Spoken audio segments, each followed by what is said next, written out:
Bismillahirrahmanirrahim. Elhamdülillahi Rabbil alemin. Vessalatu vesselamu ala seyyidina Muhammedin ve ala alihi ve ashabihi ecma'in. Amma ba'd. Assalamu alaikum, hurmatlı Müslüman bir tuğandar. Allah Ta'alaga çeksiz maqtoolor, şükürler bolsun. Peygamberimizge salam jana salavatlar bolsun.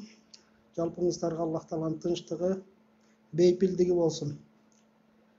Бүгүн Адеп Баш атты дин уюму кылып келаткан сабактардын уландысы. Бүгүн биз жакшылыкта жарышуу же жакшылык иштери жасоодо шашылуу темасында кылабыз. Алла Таала бардык жакшы иштерди жасоонун мезгилдерин белгилеп койгон экен. Мынакей азыр Шабан айында турабыз. Бул Шабан айында пайгамбарыбыз айткан хадистерин аман кылып, көп дуа кылып, зикир кылып, орозо кармап, садака берип, Рамазанга чейинки даярдыктарды көрүшүбүз керек. Пайгамбарыбыз парз амалдарды Рамазан айындагы орозону тутууда, 5 убакыт намаздын парздарын окуурда, жана дагы башка амалдарды кылууда алдында ошо парзга чейин сүннет амалдарын аткарчу. Пайгамбарыбыз ошого даярдыктарды көрчү. Биз дагы ушул алдыбызда келаткан Рамазан айына даярдык көрүп, ушул Шабан айында көп дуаларды, зикирлерди, орозолорду тутуп, садакаларды берип, даярдыктарды көрүп туруп, Рамазан айына кире турган болсок, Аллах Таала буйруган парз амалды, орозону жакшы өткөргөнгө жакшы даярдыктар болот. Аллах Таалага кулчулук кылууда өзү оң жана терс болуп экиге бөлүнөт экен. Оң ибадаттар булар Аллах Тааланын буйруган намаздарын окуу, Рамазан айы келгенде орозо тутуу, ушул сыяктуу амалдар болгон болсо, жана ошол менен эле жанында дагы Аллах Тааланын буйругу менен, Аллах Тааланын амири менен терс болуп көрүнгөн дагы биздин кылышыбыз керек болгон ибадаттар бар экен. Эми ошол эки абалды тең, оң жана терс эки абалда тең биз Аллах Таалага өзүбүздүн ыхласыбыз менен, көңүлүбүз менен кулчулугубузду аткарышыбыз керек экен. Мынакей азыркы учурда дүйнөнү, эл журтту, бардык ааламды каптап турган бир апаат, бир мусибат болуп турат. Бул кыйынчылыктарда бул дагы Аллах Тааланын амири менен, буйругу менен, бул мейли биохимиялык, биотерроризм болсун, кол менен жасалган бир апаат болсун, же болбосо башка болсун, кандай болсо дагы бул азыр биздин учурубузда бир адамдарга кыйынчылык жаратып турган учуру. Эми биз бул учурда Аллах Таалага жалбарып, дуа кылып, зикир кылып, бул терс көрүнгөн ибадатты Кудайга жалбаруу менен өткөрүшүбүз керек. Пайгамбарлар, бул пайгамбарлардын сүннөтү экен.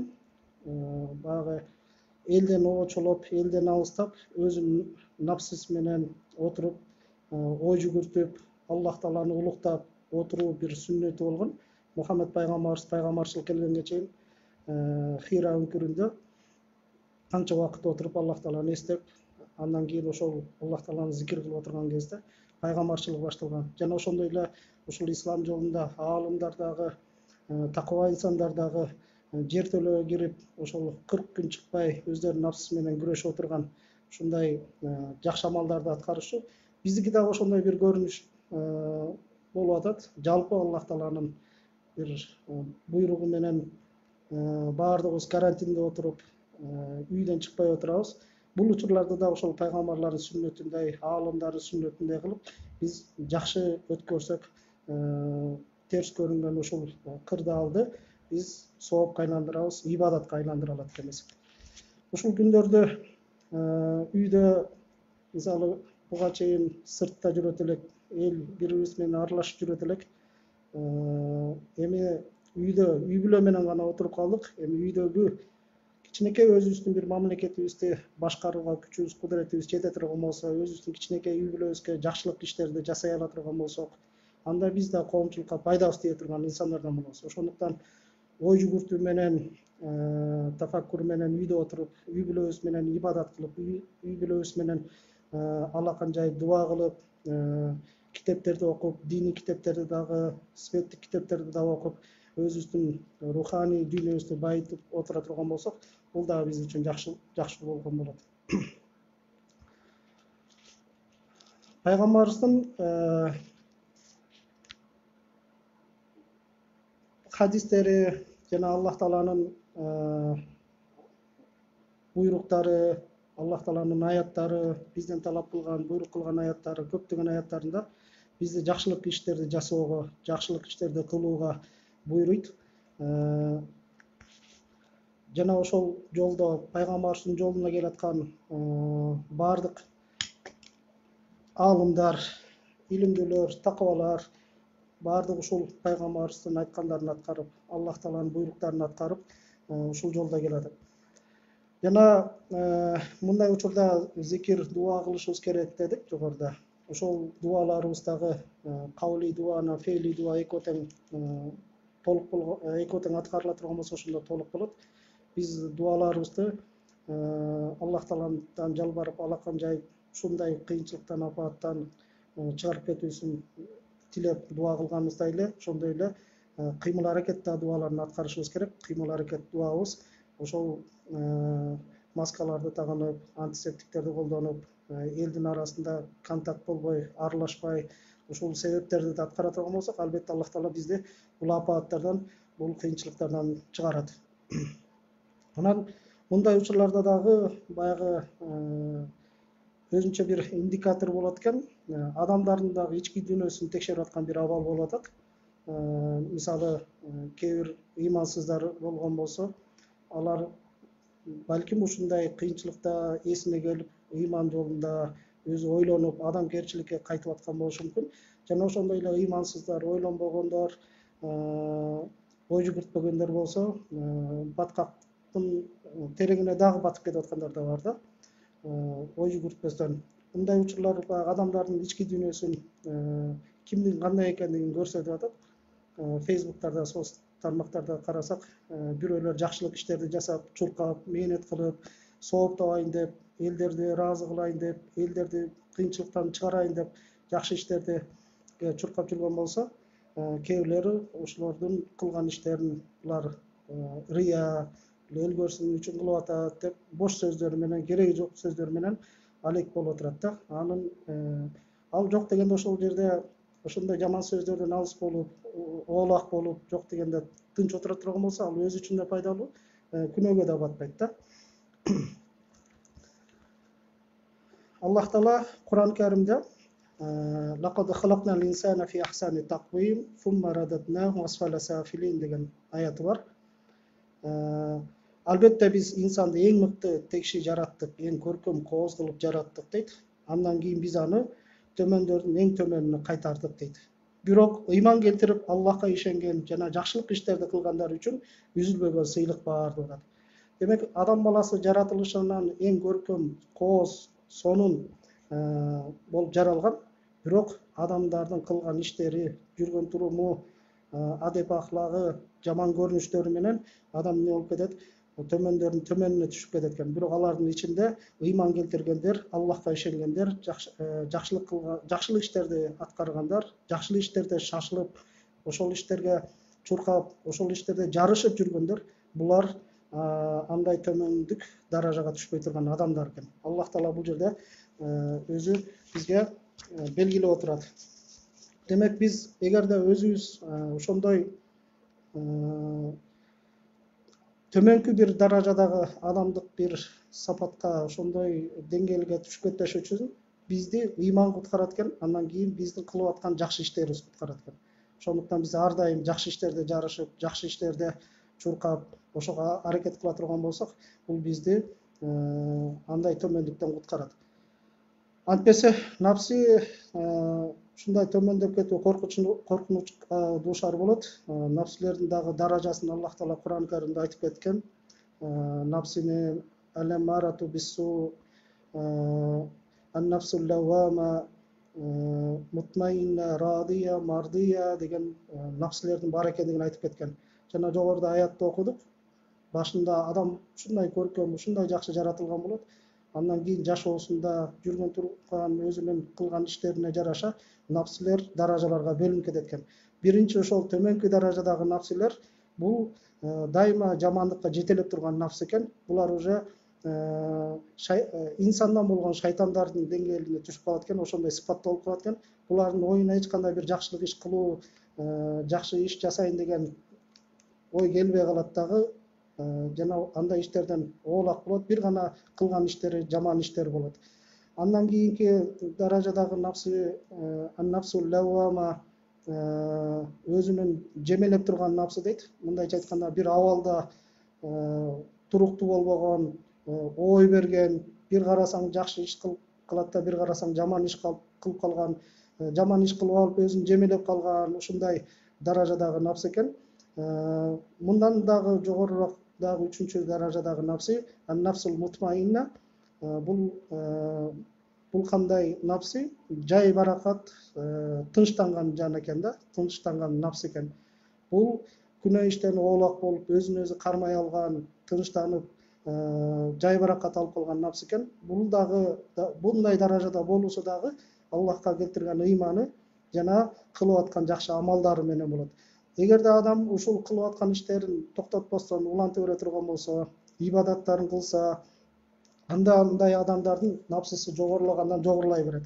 Андан кийинки даражадагы напсыга өтө баштайт. Андан кийинки напсы ар-радия, анан мардия деген дагы напсилер бар. Радия бул бардык Аллах Тааланын келген жакшылыгына дагы, жамандыгына дагы ыраазы болуп калган, Аллах Таала үчүн ыраазы болгон кулу. Жана мардия напсы болсо, Аллах Таала андан ыраазы болуп калган даражадагы напсы болуп эсептелет. Демек, биз өзүбүздүн напсыбызды өзүбүз же төмөн кылып алышыбыз да мүмкүн экен, жана жогорку Аллах Таала жактыра турган, Аллах Таала ыраазы боло турган деңгээлге да чыгарышыбыз өзүбүздүн колубузда экен. Ал андай даражага чыгыш үчүн жана ошондой адамдык сапатыбызды сактап калыш үчүн эң оолу биз Аллах Таалага болгон ыйманыбыз, Аллах Таалага болгон бекем ишенимибиз жана ошол ишенимибиз менен ар дайым ошол жакшылык иштерди токтобостон, жакшылык иштерди жасап турушубуз керек. Кур'ан Каримде فَأَلْهَمَهَا فُجُورَهَا وَتَقْوَاهَا قَدْ أَفْلَحَ مَنْ زَكَّاهَا وَقَدْ خَابَ مَنْ دَسَّاهَا деген Аллах Тааланын аяты бар, напсы тууралуу айтылган. Напсыга бузулууну да, таква болууну дагы илхам кылган дейт. Аллах Таала биздин напсыбызга шайтандык жагыбыздагы, анан периштелик жагыбызды дагы эки тарабыбыздан жараткан экен. Мындайча айтканда, же периште дейт, бир гана буйрулган таза иштерди аткарсак дагы болот, андай тарабыбызда бар дагы. Ошондой эле шайтандай болгон бузукулук гана иштерди кыла турган дагы тарабыбыз бар экен. Эми кимде ким аны тазаласа, ал ийгиликке жетет дейт. Мындайча айтканда, ошол жаман жагыбызды тазалап, жаман сапаттарыбызды жоюуга аракет кылып күрөшө турган болсок, албетте ал ийгиликке жетишет дейт. Код афлаха ман заккаха. Адам напсысындагы ошол жаман сапаттар менен күрөшүп алектене турган болсо, анда ал ийгиликке жетишет. А кимде ким аны адаштырса зыян тартат дейт. Жанагы шайтан тарабы деген жагын көбүрөөк өстүрүп, жаман иштер менен алек болуп, күнөө иштерди көп кылып жашай турган болсо, албетте ал өзүнүн напсысын адаштырып, зыянга тарткан болот дейт. Пайгамбардын хадиси бар экен, шайтан инсандардын тамырларында чуркап жүрөт дейт. Адамдын тамырлары менен кошо жүрө турган ушундай маклук экен. Ошон үчүн силер дейт, ошол тамырларда жүрө турган шайтанды жолун буушуңар керек дейт. Мындайча айтканда, орозо кармоо менен, жакшы иштерди жасоо менен, жакшы ойлонуу менен, ой жүгүртүү менен жашай турган болсок, биз шайтандын жолун бууп, шайтандашпай, биз дайыма периштелик тарапка өтүп, Аллах Таала сүйгөн иштерди жасап, ушул даражабыз чоңой берет экен. Ушундай сыпаттагы напсилерибизди жогорулатуу үчүн төмөндөгүлөрдү аткарышыбыз керек болот. Биринчисинен адам баласы напсысын жогорку даражага алып чыгуу үчүн, тарбиялоо үчүн эң биринчи марифатуллах, Аллах Тааланы таанып билүү. Аллах Тааланы таанып билген ар бир адам, ар бир момун мусулман махаббатуллах деген даражага, ошондой сезимдерге жете алат. Ким Аллах Тааланы тааныган болсо, Аллах Тааланы сүйген болса, барлық мақұлықтарын сүйіп баштайды. Аллах Тааланы сүйгенден кейін, Аллах Тааланың мақұлықтарына, Аллах Тааланың жаратқандарына бардығына бірдей мәміле жасап, Аллах Тааланың мақұлығы, Аллах Тааланың жаратқаны деп сый урмат көрсете баштайды.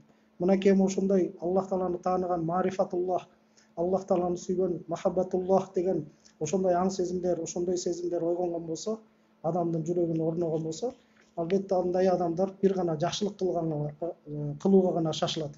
Ошол жакшылык иштер жасоого гана жарышат. Андан кийин дагы ушул напсыбызды тарбиялоодо ошол жакшы иштерди жасашыбыз керек экен. Жакшы иштерди жасоо менен биз дагы ошол напсыбызды жакшы жакка тарбиялай алабыз жана ошондой эле садык, чынчыл болгон, салих, туура Аллах Тааланын жолунда таза жүрген адамдар менен бирге боло турган болсок, бул да биздин напсыбыздын жогорулашына жардам берет. Биз ар дайым чөйрөбүздү, айланабызды жакшы адамдар менен бирге болгонго аракет кылышыбыз керек. Эми бул жерде 4 нерсени айтып өттүк. Марифатуллах, Аллах Тааланы таанышыбыз керек. Аллах Тааланы тааныган болсок, Аллах болгон сүйүүбүз артат. Аллах Тааланы сүйгөн болсок, макулуктардын бардыгына сый урмат көрсөтөт, жакшы иштерди жасаганга гана аракет кылат. Жана чынчыл адамдар менен, түз жүргөн адамдар менен бирге болуш керек дедик. Жана ошондой эле жакшы иштерди үзгүлтүктүү жасап, жана жаман иштерден оолак болушубуз керек. Бул дагы биздин Аллах Тааланын алдында даражабыз өсүүсүнө жардам берет. Kur'an-ı Kerim'de "Ulaika yusari'una fil hayrati ve hum laha sabiqun" деген аят бар екен. Алар жакшылыктарга умтулууда башкалардан озуп кетүүнү каалашат дейт. Бул жерде мусулмандын сыпаты ушул экен. Аллах Тааланын жакшылыктарына умтулууда башкалардан озуп кетүүнү, мындайча айтканда, бир жакшылык иш аткарылышы керек боло турган болсо, ошол ишти эч ким мындай жерге калтырбастан, кайдыгер болбостон ошол ишти жасоого ынтылышат экен. Бул жерде баягы атаандашып, бири-биринен өчөшүп жасоо эмес. Бул жерде кылына турган иштер кайдыгерликке калтырбай турган деңгээлде жасай турган адамдар. Ушундай адамдардын арасында ушундай даражадагы адамдар бар. Бирөөнүн камын көрүп жашаган адамдар. Булар чыныгы момун мусулмандар. Аллах Таала мындай адамдарды Кур'ан-ы Каримде мынтип айтып атат. Алар өздөрү муктаж болуп турса дагы, диндеш бир туугандарын өздөрүнөн артык көрүшөт дейт. Өздөрүндө муктаждык болуп турса дагы, алар диндеш бир туугандарын артык көрөт дейт. Демек биз ушул өзүбүздүн муктаждыгыбыз болуп турса дагы, башкалардын камын көрүп жашай турган болсок, албетте ушундай жакшылык иштерге шашыла турган болсок, адамдын Аллах Таала разы боло турган деңгээлге чыгара турган бир жакшы иштерден. Пайгамбарыбыз бир хадисинде пайгамбарыбызга бир киши келип мындай деген экен: "О Аллахым, о Алланын элчиси, кандай кайыр садаканын соогу көп болот? Садакалар көп, бирок ошол кайсы садаканын соогу көп болот" деп сураган экен. Деп сураганда пайгамбарыбыз мындай жооп берген экен: "Ден соолугуң чың болуп, сараңдыгың күчөп, кедейликтен коркуп жана байлыкка үмүт байлап турган кезиңде берген кайыр садакаңдын соогу көп болот" деп жооп берген экен. Зекет менен садаканы жан алкымга келип, мынчасы баланчага берем, мынчасын түкүнчөгө берем деген болгон болсо дейт, өмүрүңдүн акыркы учурга чейин ушул учурга чейин келтирбе дейт. Анткени өлгөнүңдө мал мүлкүң ансыз деле баланчаныкы болуп калат дейт. Демек бул жерде бир жакшылык иштин эртеңкиге калтырбастан жаныбыз Аллах Тааланын алдына ушул аманат кеткенге чейин биз аткарчу өзүбүздүн амалдарыбызды аткарганга шашылышыбыз керек. Ошол нерсеге умтулушубуз керек. Ушул иштерди жасоого жарышыбыз керек. Демек бул жерде пайгамбарыбыз да жогору башында айтып өттү. Кандай садака жакшы болот дегенде, ден соолугуң чың болуп, сараңдыгың күчөп, кедейликтен коркуп жана байлыкка үмүт байлап турган кезиңде деп атат да. Демек сөзсүз түрдө бир өлчөмдөгү бир байлыкка жетип алып анан жакшылык кылуу деген шарт жок экен. жана ошондой эле ана кылам мына кылам деп эртеңкиге калтырганга эч кандай себеп жок экен. Биз тескерисинче ошол өзүбүздүн жакырчылыгыбыздан корккон бир абалда, ошондой сараңдыгыбыз күчөгөн абалда, ден соолугубуз чың болуп турган учурларда эмне кылышыбыз керек? Жакшы иштерди кылганга шашыла турган болсок, албетте ошол садакалардын, ошондой иштердин сооптору көп болот. Мисалы азыр коомчулукта көрүп атабыз, колунан келгендер мүмкүнчүлүгү бар болушунча өздөрүнүн садака иштерин кылып жүрөт. Муктаждарга, үйүндө продукты калбай калгандарга продукт алып барып берип, аларга жардам колдорун сунушуп атат. Бул дагы Аллах Тааланын айткан аяттарына, пайгамбарыбыз көрсөткөн ушул хадистерге, пайгамбарыбыздын сүннөттөрүнө амал кылуу болот. Демек, бул жерде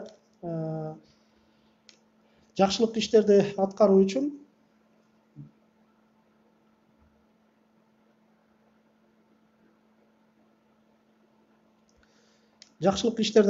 эч кандай бир тоскоолдук жок экен. Кайсы учур болсо дагы биз жакшы иштерди жасоого аракет кылышыбыз керек жана шашылышыбыз керек. Пайгамбарыбыздын да бир хадисинде 7 бале башыңарга келерден мурда жакшы иштерди ашыга жасап калгыла деген экен да. 7 бале башыңарга келерден мурда дептир. Биринчиси, силер эстен тандырар кедейликти, адаштырып көптүрөр байлыкты, тынчыңарды бузар оору сыркоону, адамды алжытар карылыкты, күтүүсүздөн жалмачу тажалды, ойдо жок жерден арбачу жаман кырсык тажалды же баарынан коркунучтуу азабы катуу кыяматтын гана келишин күтүп жатасыңарбы деп пайгамбарыбыз айткан экен да. Демек, буларсыз эле, булар болгонго чейин биз ушул ар бир убакытты баалуу билип, ар бир убакытты кадырлап, ушул болгон мүмкүнчүлүгүбүз менен жакшы иштерди жасаганга аракет кылышыбыз керек. Аллах Таала Кур'ан Каримде фастабикул хайрат, жакшылык иштерде өз ара жарыш кыла деп атат. Эч качан бир жакшылык иш, кылына турган иш кайдыгерлик менен ортодо жолдо калбашы керек. Бул иштерди албетте баардыгы жарышуу менен, шашылуу менен, кайдыгерликке калтырбастан жасашы керек. Ушул аят түшкөндө төмөнкү аятты окуйбуз. Лан таналул бирра хатта тунфику мимма тухиббун. Силер өзүңөр жакшы көргөн нерсени Аллах жолунда сарптамайынча жакшылыкка жете албайсыңар деген аят түшкөндө, пайгамбарыбыздын сахабалары, пайгамбарыбыздын мектебинен тарбияланган сахабалары эч качан бир амалды мындай кайдыгерликке, мындай калтырып коюшкан эмес. Кайсы аят, пайгамбарыбыздын кайсы сөзү оозунан чыккан болсо, ошол аятка, ошол хадистерге амал кылышкан. Бул аят түшкөндөн кийин пайгамбарыбыздын бир сахабасы өзүнүн бир жакшы көргөн курма багы болгон экен. Ошол курма багын садака кылам деп пайгамбарыбызга келет экен. Анткени бул жерде аятта айтылып атат, силер өзүңөр жакшы көргөн нерсени Аллах жолунда сарптамайынча жакшылыкка жете албайсыңар деген аят келет. Бул сахаба өзүнүн эң жакшы көргөн ошо курма багын. Демек, мен муну садака кылып же Аллах жолунда сарптабасам жакшылыкка жете албай турбаймбы деп пайгамбарыбызга келет дагы, мен ушул жакшы көргөн курма багымды садака кылам деп садака кылып жиберген экен. Эми бул жерде лан таналул бирра, силер жакшылыкка жете албайсыңар, жакшы көргөн нерселериңерди сарптамайынча деген аятта жакшылык деген эмне дегенде, тафсирчилер кээ бирлери бул жаннатка жете албайсыңар, бул деген жакшылыктын сообуна жете албайсыңар, же болбосо бир таквалыкка, ушундай даражаларга жете албайсыңар деген ар кандай мааниде тафсирлешиптир. Демек, бир деген араб тилинде баардык жакшылыкка жетүү үчүн Аллах Тааланын жолунда биз эмнени өзүбүздүн мал мүлкүбүздөн эмнени жакшы көрө турган болсок, ошону сарптасак гана Аллах Тааланын ошол жаннатына, ошол ыраазычылыгына, ошол өзүбүздүн таквачылык даражабызга жете албайт экенбиз. Аяттын аягында силер эмнеден кайрымдуулук кылган болсоңор, чындыгында аны Аллах билүүчү дейт. Мисалы, кээде адам баласы ушундай шашма болуп кетет, бир кайыр садакаларды, жакшы иштерди жасайт, бирок аркасынан милдет кылуу же болбосо жаман бир нерселерди ээрчитип алат дагы, кылган ишинин, жакшы ишинин сообунан ажырап калышы мүмкүн да. Аллах Таала Кур'ан Каримде ла тубтилу садакатикум бил манни вал аза, силер кылган жакшы кайыр садака иштериңерди милдет кылуу менен же болбосо ошол жардам көрсөткөн адамга ыза берип, аны кемсинтүү менен кылган жакшы иштериңерди жокко чыгарып албагыла, сообун жок кылып салбагыла дейт. Биз кээде ошол кылган иштерибизди милдет кылуу менен же болбосо ошо жардам көрсөтүлгөн адамдарга ыза келтирүү менен, аларды кемсинтүү менен сообун жогото алышыбыз коркунучу бар экен. Ошондуктан биз кылган иштерибиздин баардыгын жогорку аятта айтылгандай, аятта силер эмнеден кайрымдуулук кылган болсоңор, чындыгында аны Аллах Таала билүүчү дадат. Демек биз ошол билүүчү экендигин, кайсы иш кылбагын Аллах Таала баарын билип турат деген сезимде кыла турган болсок, жана аны кылган ишибизди унутуп кое турган болсок, албетте бул өзүбүз үчүн жакшы болот. Мусулман адам жакшылык иштерди жасоодо алдыда акысын алганы келгенде аркада боло турган ушундай адам болуш керек. Ушундай бир сөз бар экен. Жакшылыкты кылгында деңизге ыргыт дейт. Балык билбесе хаалык жаратуучу билет дейт. Эгерде биз бир жакшылык ишти кыла турган болсок, биз көрсөткөн жакшылык ишти бирөө сезбей атса, ошол билбей аткан болсо, биз негизгисинен Аллах билсе болду деп жасашыбыз керек. Балык билбесе жаратуучу билет дейт. Кылган жакшылык ишиңди деңизге ыргыт. Кандай гана бир динибизде жакшы иштерди жасоого буйрулганын окуп үйрөнгөнүбүздөн кийин биз ошол иштерди дароо практика жүзүндө ишке ашырганга аракет кылышыбыз керек. Бул ар бир адам үчүн эң жакшы көрүнүштөрдөн болот.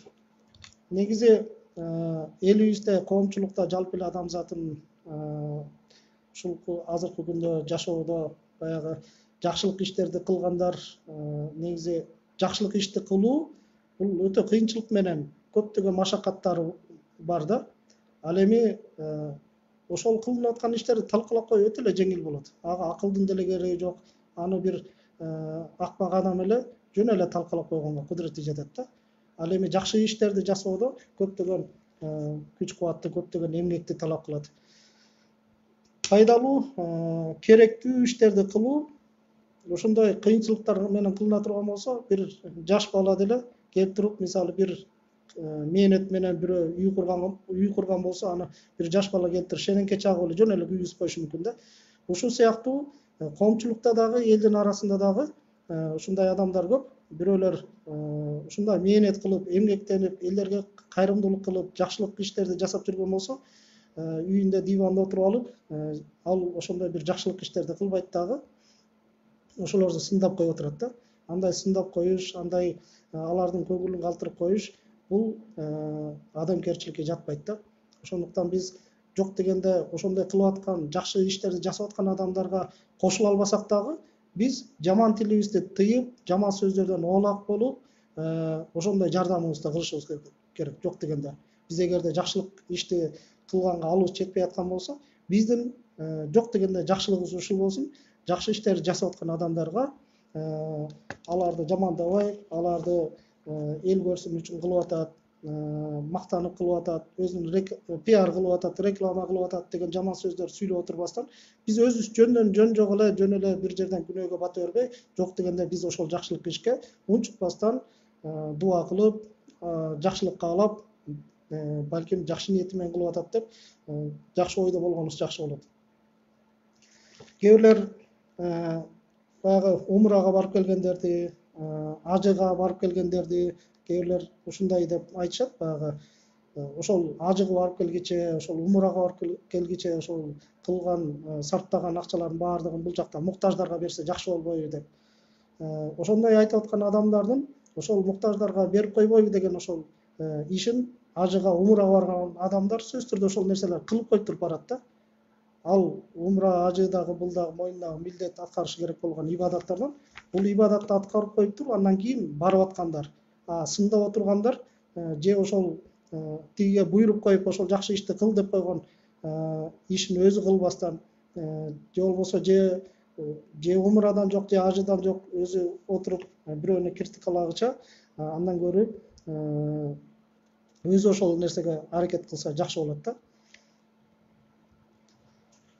Баарын эле эл көрсүн үчүн кылып атат, кожо көрсүн үчүн кылып атат дей бергенибиз туура эмес болот. Ошондуктан эгерде бирөө мейли өткөн тарыхы, аркасы бир туура эмес иштерди кылып келген болсо, мындан кийин балким мен ушундай ыйман жолунда болоюн деп кадам таштап аткан болушу мүмкүн да.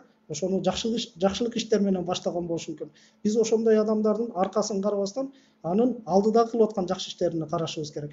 Ал негизгиси жакшы иштерди жасап атабы, биз ошонусуна көңүл бурушубуз керек. Пайгамбарыбыздын деле келген учурунда сахабалар ушунчалык баягы динге келгенге чейин кылбаганды кылышкан. Ушунчалык адамгерчилик деген нерсе жоголгон, уят сыйыт деген нерсе жоголгон. Пайгамбарыбыз ошондой кыска мөөнөттө сахабаларын адамгерчиликтин туу чокусуна чыгарып койгон. Мурунку эскилерине караган эмес. Эскилердин баарын булардын адаштыңар, туура эмес кылдыңар деп пайгамбар тескеричи аларды оңдогон.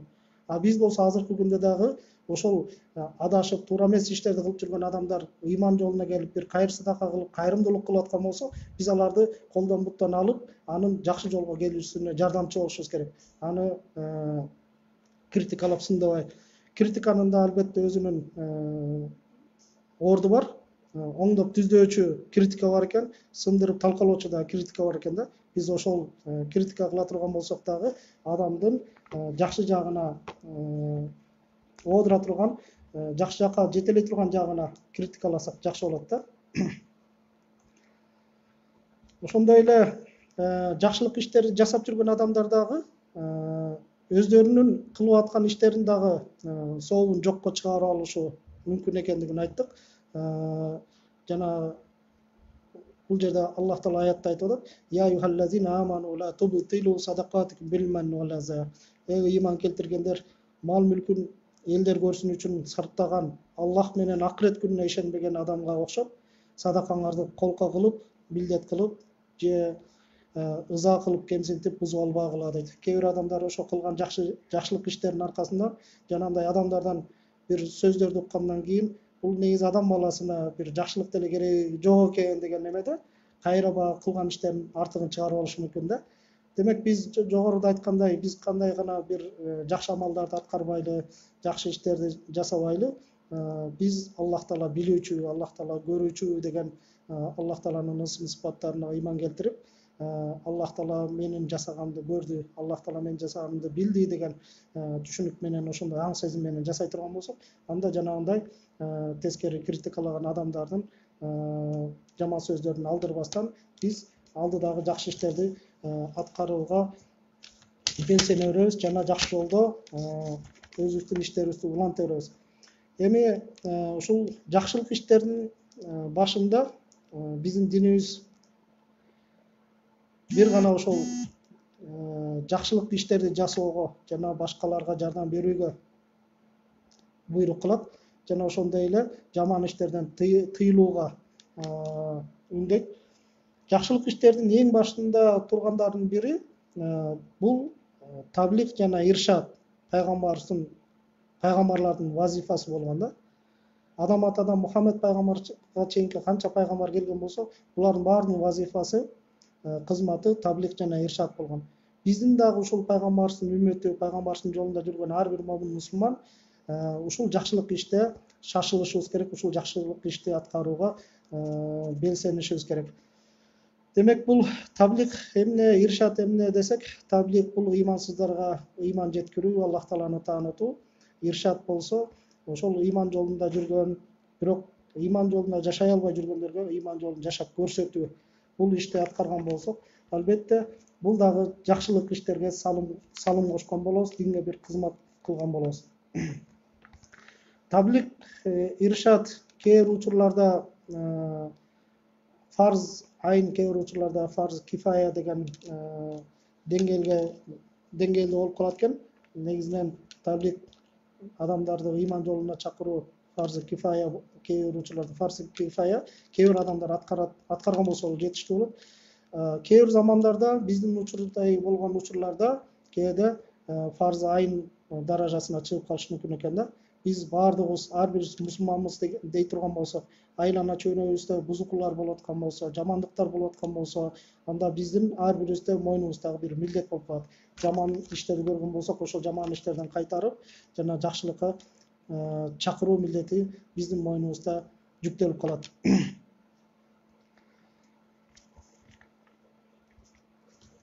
Азыркы күнүбүздө коомго иршат ишин аткаруу бир актуалдуу болуп турган кези. Мындан бир канча ай мурун былтыр баягы жөнөкөй эле адеп акылакка байланыштуу болгон, маданиятка байланыштуу болгон өкмөтүбүз ушундай бир нерсени киргизди эле, көчөдө түкүргөндөргө 5000 сом штраф деп. Балким бул эми баягы методика жагынан туура эмес болуп калган болушу мүмкүн. Балким мындай түшүндүрүү иштери чала болуп калтырып, ушундай элдердин бир нааразычылыгын туудурган болушу мүмкүн. Бирок бул негизинен караганыбызда жакшы хайыр иш болчу да. Адамдарды бир маданияттуулукка үндөө, адамдарды маданияттуулукка тарбиялоо бир жакшы иш чарасы болгон. Ушуга окшогон иштерде биз критикалуу болуп отуруп албай, негизи кандай иш жакшы ишке адамдар аракет кылып аткан болсо, биз аны аткарганга шашылышыбыз керек. Биз жаман жагын, туура эмес жагын критикалап отурбастан, биз ошол жакшы ишти аткарганга аракет кылган болсок, жакшы болмок эле да. Эми карасаңыздар, кече бирөө жазып коюптур. Былтыр түкүрбөдө деле, эми быйыл чүчкүрбө деп тамаша иретинде эме кылыптыр. Эмки жылы эмне болор экен деген эмеде. Эми бул Аллах Тааланын бир буйругу экен. Чындап эле баягы көчөдө түкүрүнүп, какырынып жүрүү бир маданиятсыздык, бир адепсиздик болуп көрүнүш, бул жаман нерсе болгон болсо, бул оору илдет келиши менен дагы бул дагы чындап эле биз үчүн бир зыяндуу экендигин дагы көрүп атабыз да. Бул үчүн да бир слайдтарды да жасап, чүчкүрүнгөндө кандай немеде адамга чачырайт, канчалык эмеде болот, ошонун баарын бизге азыр көптөр баягы слайд немелерди жасап, видеолор жасап, түшүндүрүп эме кылып берет. Демек, мындай көрүнүштөр, мындай терс көрүнүштөр, маданиятсыздыктар иштерге биздин динибиз не кылат, буга үгүт кылат. Ошондой маданиятсыздыктан, ошондой адепсиздиктен алыс болууга чакырат. Эми биздин өкмөт дагы буга аракет кылган эле. Бирок биз азыр Аллах Тааланын бир жөнөткөн бир апааты менен дагы бул нерселердин дагы бир гигиена жагынан дагы бир зыяндуу экендигин дагы, ушундай бир эме экендигин дагы көрүп отурабыз. Ошондуктан гигиена жагынан дагы ушундай жек көрүлгөн, туура эмес көрүлгөн нерсе болгон болсо, маданият жагынан дагы бир жакшы көрүлбөгөн нерсе. Демек, бул элементарный эле бир нерселер, маданиятка байланыштуу нерселер. Албетте, пайгамбарыбыз айткан хадисинде,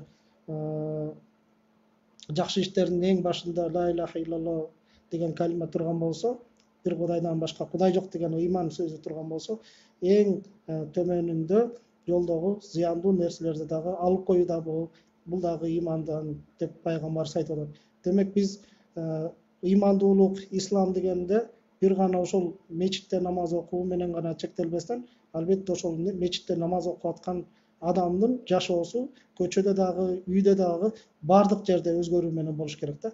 Ошол иреттүүлүк менен, тартиптүүлүк менен, маданияттуулук менен болушу кажет болот. Коомчулук менен бирге болгон ар бир адам эл жүргөн жерлерди тазалаган тазалыкчы болсо дагы, ар бирибиз баягы тазалыкты сактаганыбыз биз үчүн жакшы болот. Бул дагы жөнөкөй болуп көрүнгөн менен, бирок жакшылык иш болуп эсептелет. Биз ушуга окшогон иштерди баштап, ушундай иштерден өзүбүздү ушундай иштерди жасоого ашыгып, шашылып, ушундай иштерде жарышып, маданияттуулукту үйрөнө турган болсок, албетте биздин коомчулугубузда өзүбүз күткөн бир жакшы сапаттагы бир коомчулук, бир жакшы жашоо болот да. Азыр бизге көбүнчө ушул япондор көбүрөөк үлгү болуп калып атат мындай маданият жагынан.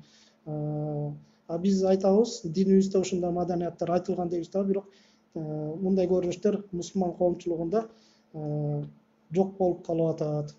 Бул өкүнүчтүү тилекке каршы.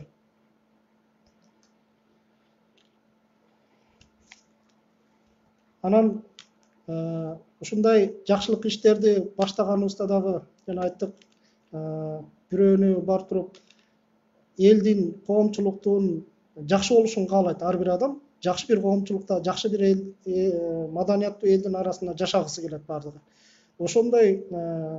Ошондойду каалаганыбызда биз бартып эле эгерде бирөө маданиятсыздык, бир туура эмес иштер жасап аткан болсо, бартып эле тарс этип эле бир катуу тийгенибиз дагы бул да туура эмес болуп калат да. Мусулман адам эч качан бирөөнү жакшылыкка баштайм деп анын көңүлүн калтырбайт, анын көңүлүн сындырбайт. Туура жолго баштоонун дагы, жакшылык ишти жасоонун дагы өзүнүн дагы жол жоболорун жакшы билген, жакшы билиши керек болот да. Маруф иштерди, ушундай жакшы иштерди кылгандар дагы өздөрүнүн жолдорун, кыла турган иштерин дагы жакшы билүүсү керек.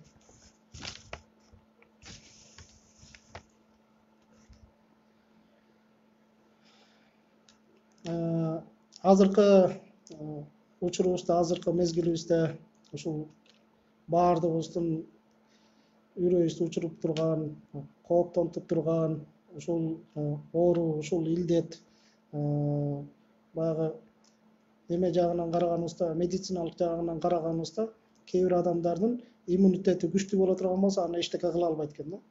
Иммунитети начар болгон болсо, ошол адамдарга зыян берип коюп атат. Ошол сыяктуу бул дагы өзүнчө бир индикатор болуп атат. Баягы ар бир адамдын ички дүйнөсүн текшерип коюп атат да.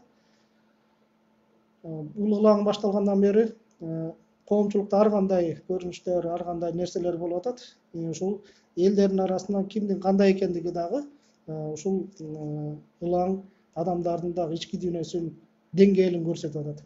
Биз ушул менен тыянак чыгарып койсок болот. Баягы элдин, коомчулуктун кандай деңгээлде, кандай абалда экенибизди ушул соц тармактагы жазылган пикирлерден окуп, көрүп, ушундан эле адамдарды баалап койсок болот да. Демек ушундай бир терс көрүнүштөр болуп аткан болсо, биз жөн отурганыбыз, жакшылыкка чакырбай, жамандыктан тыйбай отургандыгыбыз биз үчүн дагы туура эмес болуп калат. Ошондуктан мынакей Адеп башаты диний уюму колунан келишинче үйдө карантин болуп отуруп калса дагы элдер бул интернет аркылуу, соц тармактар аркылуу колдон келишинче устаздарыбыз насааттарын айтып, Аллах Тааланын аяттарынан, пайгамбардын хадистеринен, насааттарынан айтып, иш аракеттерин кылышып атат. Албетте биз терең ишенебиз, үмүт кылабыз. Бул өтүлгөн сабактардан, бул айтылган насааттардан элдер пайдаланат, элдер жакшы жакка, өзүнүн жашоосуна жакшы жагына алат деген үмүтүбүз бар. Буйруса, албетте ар бир момун мусулман кылган жакшы иштерин натыйжасын күтпөстөн Аллах Таала буйруган буйруктарды аткаруу менен алек болушу керек.